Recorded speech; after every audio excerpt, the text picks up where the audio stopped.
En boîte de nuit, on peut avoir l'impression que plus il y a de monde et que plus ça bouge, plus on a de chances de faire des rencontres. L'expérience montre que pour des êtres humains, c'est pas si évident. Par contre, pour des molécules et des réactions chimiques, c'est très vrai. Et en fait, augmenter les rencontres entre molécules ou ions, c'est augmenter la vitesse d'une réaction. Et pour l'augmenter, justement, il existe plusieurs solutions. On peut augmenter le nombre de molécules ou d'ions, autrement dit leur concentration, ou on peut secouer, agiter, ou on peut chauffer, car chauffer, c'est augmenter l'agitation interne, donc la vitesse des particules, donc le nombre de rencontres.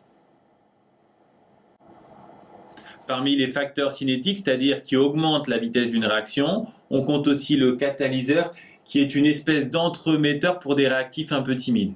Imaginons qu'on ait une réaction A plus B donne E qui est particulièrement lente. L'action du catalyseur C est très simple. Il va agir très rapidement sur A pour donner D. Puis ensuite, D lui-même va réagir très rapidement avec B pour donner E plus C, c'est-à-dire pour redonner du catalyseur. Si bien que dans le bilan, on aura A plus C plus B donne E plus C. On peut donc simplifier le catalyseur à gauche et à droite, donc son action est invisible, sauf au niveau de la vitesse, puisqu'il a accéléré la réaction. Dans les êtres vivants, il y a des milliers de catalyseurs, on parle alors de catalyse enzymatique. Dans les autres cas, si le catalyseur et les réactifs sont dans le même état, par exemple tous liquides, on parle de catalyse homogène, et dans les autres cas, de catalyse hétérogène. Pour mesurer la vitesse d'une réaction, en terminale, vous avez un seul paramètre, le temps de demi-réaction. Pour le déterminer, il vous faut l'avancement en fonction du temps. Le temps de demi-réaction est défini comme le temps nécessaire pour que l'avancement atteigne la moitié de sa valeur finale. C'est une définition que vous devez connaître. Et en pratique, il est très simple à déterminer. On repère l'avancement final, puis l'avancement final divisé par 2, la moitié de l'avancement final, puis le temps correspondant, c'est le temps de demi-réaction.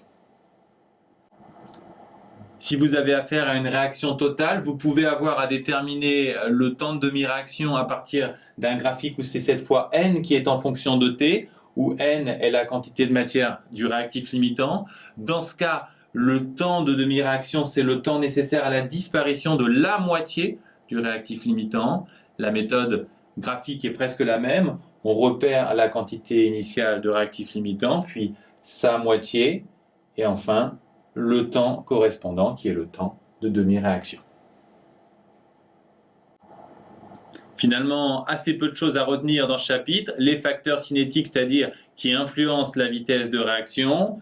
Il y a la concentration, l'agitation, la température, le pH dont l'influence est plus variable, et les catalyseurs. En particulier, vous devez connaître les différents types de catalyse.